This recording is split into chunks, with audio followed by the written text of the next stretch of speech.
Hi folks, Jason here. In this Blender tutorial, I'll show you how to level up with your materials using image textures, color ramps, and bump nodes. It's a quick and easy way to add depth, detail, and realism to your 3D models. Let's dive in. So as you can see here, I've created this material.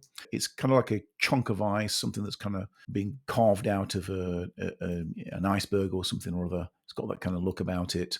And I've managed to successfully apply this very, very simple material to it. Let's go and have a look and see how I created it. So if we go through to the shading, you'll see here, all I've got really is the principal BSDF with the material output. So that's there automatically anyway. And then we've got basically 3 color ramps, a bump node, and also an image texture. So without further ado, let's get into it. I'm going to go back to the layout. So what I'm going to do is I'm going to go to File, New, and General. We're just going to save this out. Right, don't need the camera, I'm going to get rid of that. And with the cube, what we're going to do is, first of all, I'm just going to bring this up to the surface. So I'm just going to go G, Z, just bring that up to there. And also I'm just going to add a plane, Shift and A, and then just scale that up, something like that. Okay, so for the cube, it's not going to be anything particularly fancy. I'm just going to subdivide it and then essentially sculpt into it and unwrap it and then get ready to kind of put the material on there. So I'm going to hit the Tab key and I'm going to add some subdivisions. I'm going to go right click, subdivide, and I'm going to go there and probably give it about 10, something like that. So that's all ready. And before we go into the sculpting, I'm going to go to Object. I'm going to apply all transformations, and also I'm going to set origin to geometry. So we're ready to kind of go. The last thing I'm going to do is hide this plane just for the time being. Go now into the sculpting. I'm going to press Control and Tab and go through to the sculpt mode. And here you can basically just start to sculpt away. I'm just going to enlarge the brush and probably use something like the scrape tool, and it's going to give this some shape. Now, as you can see here, we're kind of getting like the face is kind of showing. Now, if this does bother you, we can smooth this over if you like. Very, very simple to do. We'll just go back to object mode, right click, shade smooth. There we go, nice and simple. Let's go back to it and we'll just sculpt into it. So again, this is going to be quite sort of low poly. You don't really want it to be high poly. And I want it to kind of have this blocky kind of texture. Obviously, it's got to like resemble something like a block of ice. So there are no rules with this. Just something that's got kind of looks chunky, dynamic. Like I said, I'm using that scrape tool. If I just bring that out a little bit there, so you can see all the names. Something like, if you can see there, the multiplane scrape. That could be quite useful. You can add some of these kind of sharp edges to it, or sharpish edges, should I say. And we'll just kind of have some fun. And of course, you can take more time. If you're following this video, you can follow along, of course, but if you're doing this, using this method for your projects, and of course, you know, just take your time with it. You can even do it high poly and then just retopologize it if you want, but I'm going to do it this way for now. And yeah, just kind of sculpt around like so, just deforming the edges of it, the face of it, smoothing out parts of it. Might even go back to the scrape tool and just flatten some of these areas here, maybe there, maybe on the corner. So again, not going too wild. I just want to kind of get it to the stage where I can take the hardness of that brush up a little bit, where it'll look good with a material. This is the kind of main aim, really, is that it shows the material off at its best. So something like that, maybe. I think that's looking all right. Again, you can take your time on it. I'm going to leave it like that. So we're going to go back to the object mode. And if I hit the tab key now, you can see there, that's pretty much looking all right. Now, I'm going to unwrap this. I'm not going to go down the route of creating seams and things like that. Of course, you can do that if you like. And what I'm going to do is, with all of it selected, I'm going to go U, I'm going to go Smart UV Project and just unwrap it. So if we go through to the UV editing now, you'll see there it's all in pieces. That'll be fine. Obviously, if you're putting this into a game engine, you might want to be perhaps, actually creating seams and, having as few islands as possible. But this will just do for the demonstration that we're doing. Okay, so what I'm going to do here is I'm going to start applying the materials for it. Now, because I've used the default cube, if I go through to the materials now, you'll see it's already got a principled BSDF on there. So we'll go through to the shading and we're going to do a few things. So I'm going to just raise it up a little bit and we've got all the settings there. So first of all, I'm going to create an image texture. So I'm going to go Shift and A, search, type in image texture. And then from there, what I'm going to do is I'm going to go new. I'm going to call this ice. Instead of 124, I'm going to make it 4K. So I'm just going to kind of click and drag, if I can, click and drag and type in 4096 and leave the rest as is and go image. There we are. And what I'm going to do is I'm going to connect that up to the base color. All right, so I've got that sorted there. So it's black at the moment. What we're going to do is we're going to go Shift and A and add in a color ramp. Now there's one there from previous, but you just type in the word color ramp and there it'll be, and then just drop that in the middle. And then you can see there what we can do is can control the color. If I just zoom in a little bit there, just by clicking on this bar here and bring it up all the way up to white. I'm going to give it like a sort of bluish turquoise kind of tinge to it, slightly greenish bluish, something like that. That'll do for now. Okay, so next what we're going to do is we're going to take off from the color again, add another color ramp, which should be there in the list, there. And this one's going to, if I just move these to the side here, this one's going to go into the roughness, as you can see there. Now, if you go and zoom in a little bit, you can see there's a bit of shine there. You can have a play around with some of these parameters as well to kind of make it more or less kind of shiny. But again, we can come back to that in a bit.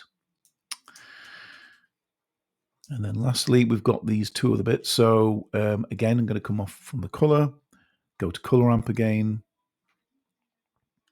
And this time I'm going to go from there. I'm going to go bump normal. You can just type that in, bump, or just go from the list. Bump normal, there. And I'm going to switch this from normal to height, because we're going to be painting the height, and then from normal to normal. So we're kind of set up with the, with these shaders. Need to make some adjustments for the principled BSDF. The metallic needs to be up a little bit, and the transmission needs to be up pretty much all the way. Could be down just a little bit. This will basically show how kind of opaque it is, and or how much you can kind of see through it, how transparent it is. And of course, it's not looking too transparent. So what we're going to do is, with the material selected, we're going to go through to the material there, and you're going to scroll down until you get to settings. And then with the settings, we're going to click on the little box here, ray traced transmission. And also in thickness, I'm going to go to sphere and click on slab. All right, but we're still not there. So now we're going to go up to the top to render properties. And you'll see there pretty much at the top, just underneath clamping, we've got ray tracing. Click on that. So by rights, I think I can see it already. We've got some transparency going on. If we go back into the layout view, and I'll just put this into the viewport shading there, and then just bring back our plane, Alt-H, and I'll just bring that up above the grid. You should be able to see now, if I zoom in, you see through onto that plane. In fact, if I just take this plane now and hit the tab key I'll just change the settings on my computer. I've got it set on emulate numpad because I'm working off a laptop. So I'll just go through to preferences, and just take it off that for the second. Right. And then from there, I'm going to hit 2, click on that side, click on that side, just go into the orthographic view, and then I'm going to go E and Z, and just bring that up there, and then like G and Z, just so we've got like a little corner, as it were. And then if I go back into there, click on that, or click off that, you should be able to see now the kind of the background kind of coming in. Now, still not happy with this. It looks a little bit, doesn't look quite right. I'm going to go back into the shading and maybe take down the metallic a little bit. It's a little bit strong. Could take the transmission up a little bit as well. The color's a little bit strong as well, so I'm tempted just to make that a little bit more light. You can see there now that's got a bit more of a, and you can see it's really nice as well. It's like distorting the shapes in the background. You probably see it more if I, let's say for example, I just put like a sphere in there just to illustrate. Go to mesh and say UV sphere, and we'll give that a color, make it something like red, and maybe metallic as well. If I take that now, go back into the layout,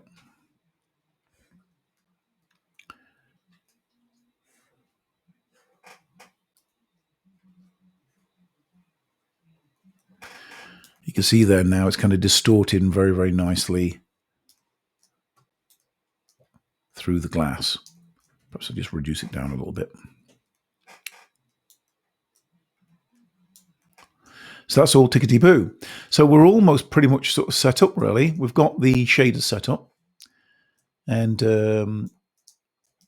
all those parameters are there. Now we will have to be sort of playing around with some of these things, like the strength, particularly with the normals, with the height as well, because you'll see it. It'll become evident when we start doing some painting. But that's looking pretty good. I might just take the strength down on that. That will become apparent when we start painting on it. But that's looking pretty cool. Right, so now let's go through to texture painting. Of course, it's not showing the material at the moment, so we just go into there. And I'm going to reduce the brush, hit F. And hopefully, if I start painting on this now, we should start to see something. Oh, just before we do that, we will need to put a texture on there. Now, I'm going to use a generative texture, so that's going to be clouds. You can use images. I'm going to put that on there. We'll go with that size for the time being. So hopefully if I start painting on this now, you should see some textures, which is good. So that means it's all working nicely. Now, it's looking okay at the moment. I think it's a little bit small. So I'm going to go through to, or maybe also add a bit of depth. Maybe take it up to say maybe 20 or something like that. And also the size, I might bump that up a little bit. And you'll see now it's not so intense. And in fact, the normals on that are not looking too bad. If I wasn't kind of happy with it, I could go back to the shading and basically take the strength down. So if I just zoom in there, you can see it actually making a change in real time with that. But that's not looking too bad from where that is. Other things to consider are, if I just go up there, zoom out a little bit. Now the color, not so much, but with the roughness, you might want to kind of have a play with that. That can kind of affect how, the appearance of how it kind of, when you're painting on it, what it kind of, what the results are when you're kind of painting on it in terms of this like fall off and this sort of decay.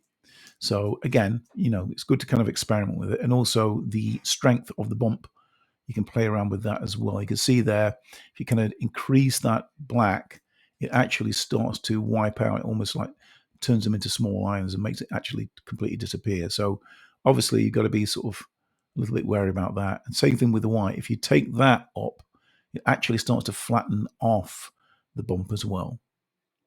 So I'd probably leave that somewhere down there. This is the thing really to kind of have a play around with. The things like the strength and stuff, distance, you don't need to necessarily worry about. If I go back into the texture painting now, and then continue painting in there, we can just see what results we come up with.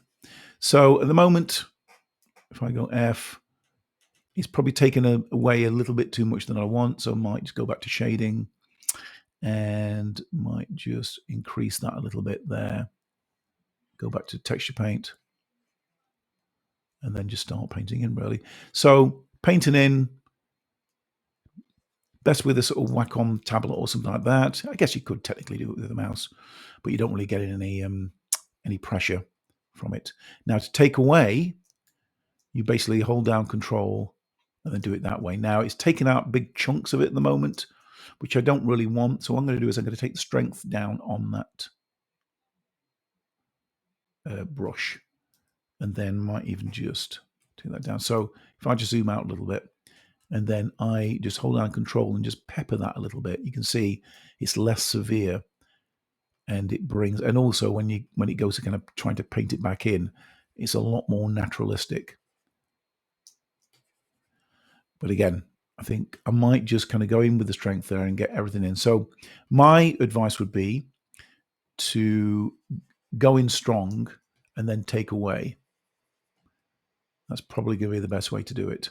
You can do things like you can flood fill it, so you could use this paint bucket tool and literally just click on it and it'll cover the entire thing, and then basically work backwards from there if you wanted to. So I'd holding down Control, you can kind of do it that way. Could be quite an interesting way of doing it, but it does tend to be kind of like a little bit even, and so you can get a lot more if you just kind of paint into it like so. And again, you might, depending on what kind of computer you got, you might get a little bit of lag on there, depending. Like this, because I've done that, it's getting quite sort of laggy. And I've got a fairly good laptop as well. But so it's just something to bear in mind. But anyway, that's not looking too bad, and I don't think it'd take too long to take the rest out there. So I might just bump up the strength a little bit and try and take some of that away there, something like that. But again, just experiment, try things out. You can change the color and stuff, whatever, and change the intensity of the brush, and also play around with the bump and things like that. I'll just do a bit there. And again, of course, as I said before, you can take your time. You don't have to do it necessarily this quickly. Might just paint a bit more and back in there. And then you hold down Control and there's kind of paint in there again. But that is essentially it for creating the material. Now, there's an additional little bit you can do, and I'll just do it to close out on this video, which is just adding a bit of a background, which I'll do now. So if I go back to the layout view and get rid of our little ball at the back, I'll delete that. Yeah, if you want to kind of do like a sort of render of this, you can put like an interesting texture on here. Now, of course, you can create your own texture, of course, but Blender, interestingly, does have this pre-made extension that's got a really cool snow material on it. Now, I've already got this downloaded, but if you go to Edit and Preferences, and I'll just bring the box up here, and go through to Extensions and type in Snow. I think it's Real Snow. You can basically install it. And I've already got it installed, but it should say install. You install that, and essentially what it does is you can sort of paint on the face of a model and put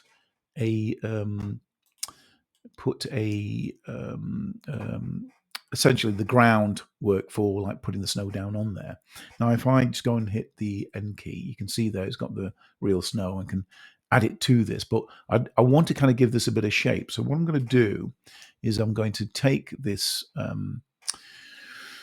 this plane in the walls, and I'm just going to remesh it. So I'm going to go through to remesh. I'll do it as quadflow remesh.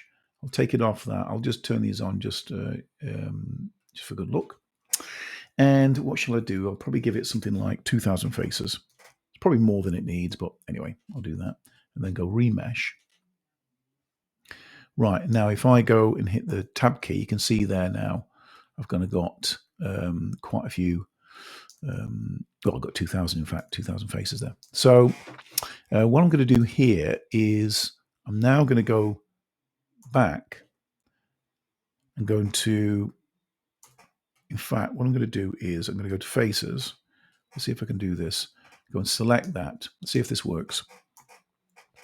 And then I'm going to go and hit N and make sure the height is all the way up.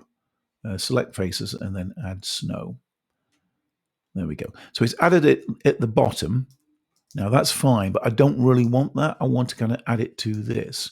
So what I'm going to do, and hopefully this will work, is if I go and select this background and then go through to the material and then click on this little arrow here, I should see snow, or you should see snow. If you click on that, it will apply it to the background. So what it means is I can go and delete this now, and it's put it on there for me already. Now it looks a little bit bland, so you could, if you wanted to, take that. I might just go and apply those transformations, apply all transforms, and also object, and set origin to geometry. And then this time around, oh no, actually I think I'll leave that in there. I was going to sort of hide that, but I'll leave that there. And I'm going to go through to sculpting. And this way you can have a bit of fun. So I'm just going to add a different, what shall I add? Something like that. Take the intensity down, take the rotation around maybe, something like that. So it's just playing around with the HDRI a little bit. Let's say something like that, all right? And then what I can do is probably use something like the draw tool and basically start giving this a bit, make it a bit more interesting. So it's a bit like it's nestled in the, let's take the size of that down a little bit. It's like nestled in the snow. And again, I'll just work my way around here.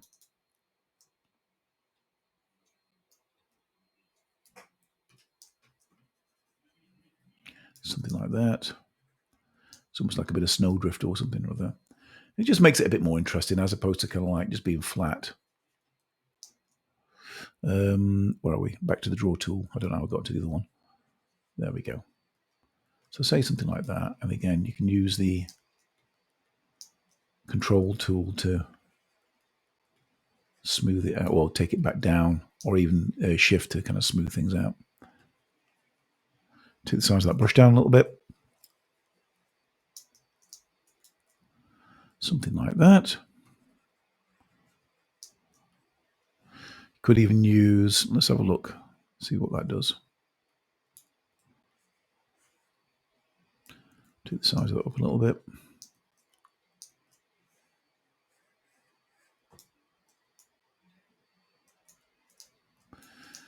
Something like that. It doesn't have to be particularly fancy. All right.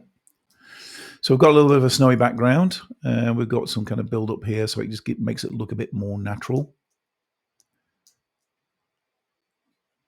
Something like that. You could even use the grab tool possibly to kind of move bits up and bits down if you want. But I'm going to go with that. And then what I'm going to do is I'm going to look at lighting this now. So I'm going to go into the viewport shading here.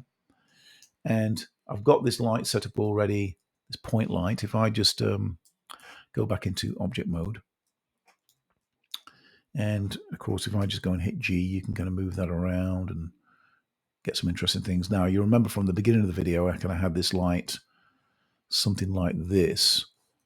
And this will be a good kind of way to kind of test if the light is actually coming through.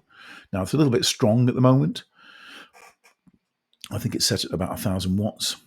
So I'm going to take that down, maybe even to about something like 200 or something or other. So something a bit more subtle. But you can see there now, that's working really nice. And also, it's good. It's a good kind of measure, because then you can maybe even take that, go back into texture painting. Let's go back in, let's go into the viewport shading there, and see which bits are perhaps not working so well, and then just sort of work into it that way. So again, it's got like a kind of function to it. Again, play around perhaps with some of the sizes if you want. If you want to make it a little bit smaller, you could do that. So you got a bit more of a kind of granular feel about it. It's very cool for something that's very, very simple. It's not, you know what I mean? It's like, and you think about the applications of this as well that you could be using for your projects. You know, having things made out of ice, but also, you know, things like glass as well and things like that. And of course, it's using the same kind of principles. So the other bit of lighting that you can do as well, I keep pressing shift for some reason, I don't know why, is, if I just bring that back, is also to use a sun. So if I go zoom out a little bit and go shift and A, sorry, let's go back to layout and then go shift and A, and we go and add, say, a sun. And the cool thing about this is if I go and take the other light away, you can play around with the intensity of this. It's a bit more kind of natural looking.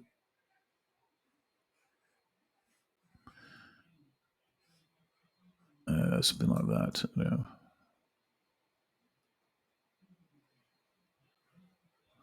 Might bump up the strength a little bit. Maybe we'll take it up to, say, something like 2, 3, maybe. Something like that. And just have a play, really. Just see what works.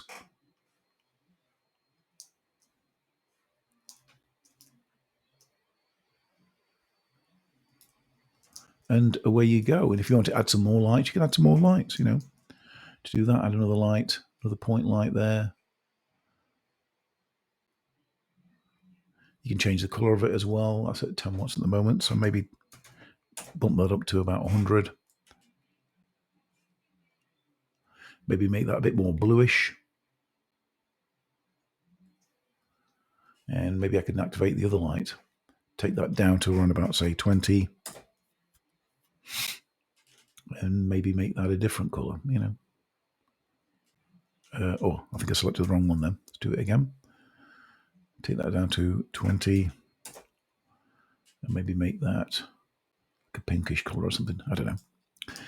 So anyway, so there you are. Hopefully you found this video useful. And yeah, if you have found it useful, be sure to leave a comment. Be sure to leave a like and, of course, subscribe if you're interested in more content like this. And thanks for watching, folks. Hope you find it useful. And I shall see you in the next video. Okay, thanks a lot.